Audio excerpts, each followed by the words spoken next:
Welcome back to part 2, I think, of the Lamborghini Aventador Replica build, starting with the chassis. This weekend I worked on the front firewall, which is right here. It's just clamped in place to the rockers, and I also worked on the center console, both sides. Again, that's just clamped in place for the time being. For the main beam down the bottom down here, I used 1.5 square by 120 wall, and then for the outer frame it's all 3x2 tubing with some 3x tubing here on the top side.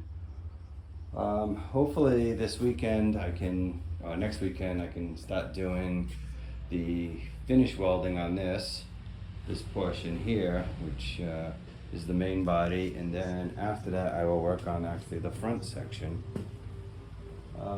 One of the things I did do, I wanted to point out, is every tube I cut, I put down the tube number and then what tubes it actually goes to kind of help me later on when I'm trying to figure out where these tubes go and what angle goes where.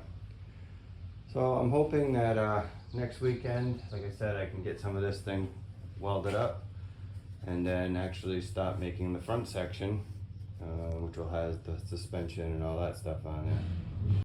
One thing I can say is no matter how many clamps you have, you never have enough. I think I have 20 or so, and I even started hitting my woodworking clamps to help hold this down. I probably need another 10 or so that I'll have to pick up just to kind of keep everything clamped together while I weld it. So keep following, and I will start making some more progress in the next few weeks. Thanks.